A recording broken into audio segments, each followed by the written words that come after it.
നമസ്കാരം. രാഹുൽ മാങ്കൂട്ടത്തിനെതിരെയുള്ള ലൈംഗിക പീഡന പരാതികളിൽ ഡിജിറ്റൽ തെളിവുകൾ ശേഖരിക്കുന്നതിലാണ് ഇപ്പോൾ അന്വേഷണ സംഘം പ്രധാനമായിട്ടും ശ്രദ്ധ കേന്ദ്രീകരിച്ചിരിക്കുന്നത്. പ്രതിയുടെ കൈവശമുണ്ടെന്ന് കരുതപ്പെടുന്ന ലാപ്ടോപ്പ് കണ്ടെത്തുക എന്നത് അന്വേഷണത്തിൽ ഏറെ നിർണായകമാണ്.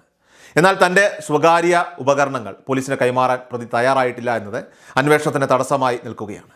നിയമപരമായിട്ടൊരു പ്രതിക്ക് അന്വേഷണത്തോടെ സഹകരിക്കാതിരിക്കാൻ അവകാശമുണ്ടെങ്കിലും തെളിവുകൾ കണ്ടെത്തേണ്ട ഉത്തരവാദിത്വം പോലീസിൽ നിക്ഷിപ്തമാണ്.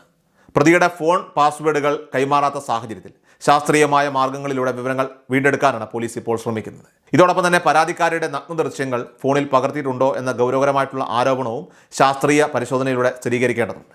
അന്വേഷണത്തിന്റെ ഭാഗമായിട്ട് തിരുവല്ലയിലെ ക്ലബ് 7 ഹോട്ടലിൽ വെച്ച് നടത്തിയ തെളിവെടുപ്പ് ഈ കേസിൽ നിർണായകമായ ഒരു ഘട്ടമായിരുന്നു. പരാതിക്കാരിയുടെ മൊഴി പ്രകാരം 2024 ഏപ്രിൽ 8-ന് ഇവർ ഹോട്ടലിൽ എത്തിയതായിട്ട് സ്ഥിരീകരിച്ചിട്ടുണ്ട്. ഹോട്ടൽ രജിസ്റ്ററിൽ രാഹുൽ BR എന്ന പേരിൽ മുറി ബുക്ക് ചെയ്തതായിട്ട് പോലീസ് കണ്ടെത്തി. തെളിവെടുപ്പ് സമയത്ത് പ്രതി അവിടെ എത്തിയ കാര്യം സമ്മതിച്ചുവെങ്കിലും പീഡനാരോപണത്തെക്കുറിച്ചുള്ള ചോദ്യങ്ങളോടെ പ്രതികരിക്കാനായിട്ട് അദ്ദേഹം തയ്യാറായില്ല. സംഭവ ദിവസത്തെ CCTV ദൃശ്യങ്ങൾ ഹോട്ടലിൽ നിന്ന് നേരിട്ട് ലഭ്യമായില്ലെങ്കിലും ഹാർഡ് ഡിസ്ക് ഫോറൻസിക് പരിശോധനയ്ക്ക് അയച്ചിരിക്കുകയാണ്.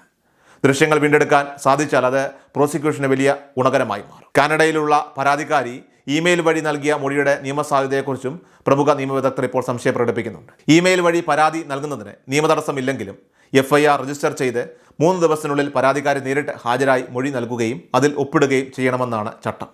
ഒരു വനിതാ പോലീസ് ഉദ്യോഗസ്ഥയുടെ സാന്നിധ്യത്തിൽ വീഡിയോ റെക്കോർഡിങ്ങോടെ വേണം ഈ നടപടി പൂർത്തിയാക്കാനായിട്ട്. ഈ കേസിലെ പരാതിക്കാരി വിദേശത്തായതിനാൽ തന്നെ ഈ നിയമപരമായിട്ടുള്ള നിബന്ധനകൾ പാലിക്കപ്പെട്ടിട്ടില്ല. അതിനാൽ തന്നെ പ്രതിഭാഗം ഈ സാങ്കേതിക വശം കോടതിയിൽ ആയുധമാക്കാൻ സാധ്യതയുണ്ട്. കൃത്യമായ നടപടിക്രമങ്ങൾ പാലിക്കാതെ ധൃതിയിൽ കേസെടുത്തത് രാഷ്ട്രീയ പ്രേരിതമാണെന്ന വാദവും ഉയരുന്നുണ്ട്. രാഹുലിൻ്റെ അറസ്റ്റ് രേഖപ്പെടുത്തിയ രീതിയിലും നിയമപരമായിട്ടുള്ള ചർച്ചകൾ സജീവമാണ്. നേരത്തെയുള്ള കേസുകളിൽ കോടതി അനുവദിച്ച ജാമ്യ വ്യവസ്ഥ പ്രകാരം പോലീസ് എപ്പോൾ ആവശ്യപ്പെട്ടാലും ഹാജരാകാൻ പ്രതി ബാധ്യസ്ഥനാണ്.